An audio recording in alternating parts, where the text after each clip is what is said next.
അപ്പോൾ പിന്നെ ഏത് കാര്യത്തിലാണ് കേന്ദ്രത്തിൽ നിന്ന് കിട്ടാനുള്ളത് കേന്ദ്രം ഞെരുക്കുന്നു എന്നുള്ള പതിവ് പല്ലവി, ആ പല്ലവി കേരളത്തിൻ്റെ നിയമസഭയിൽ അതിനെ ചോദ്യം ചെയ്യാൻ ആരുമില്ലാത്തതുകൊണ്ട് അത് വീണ്ടും വീണ്ടും ആവർത്തിച്ചുകൊണ്ടിരിക്കുകയാണ്.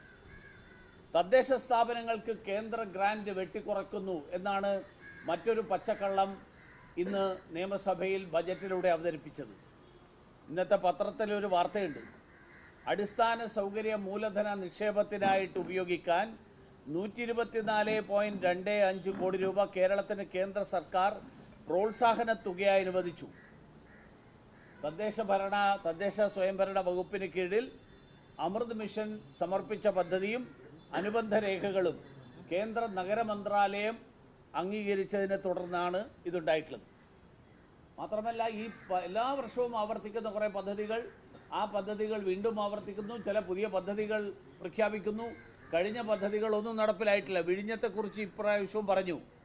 കൊല്ലം പുനലൂർ ഇടനാഴി 1000 കോടി കിഫ്ബി വഴി കണ്ടെത്തുമെന്ന് പറഞ്ഞു. ഔട്ടർ റിംഗ് റോഡിനെ കുറിച്ചും ഇതേ ബജറ്റിൽ പറഞ്ഞിട്ടുണ്ട്.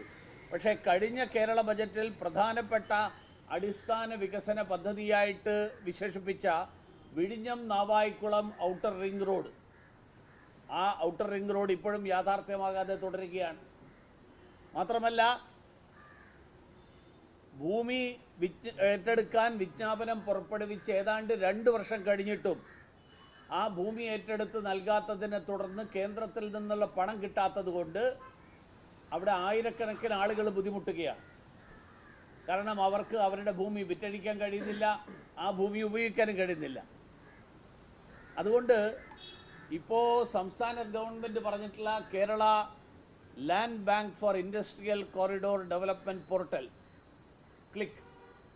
അത് ക്ലിക്കാവുമോ എന്നുള്ള കാര്യം ഈ അവസ്ഥയിൽ എല്ലാവർക്കും വലിയ സംശയമാണ്. മാത്രമല്ല, മുതലപ്പൊഴി കഴിഞ്ഞ വർഷം 10 കോടി രൂപ ബജറ്റിൽ അനുവദിച്ചിരുന്നു.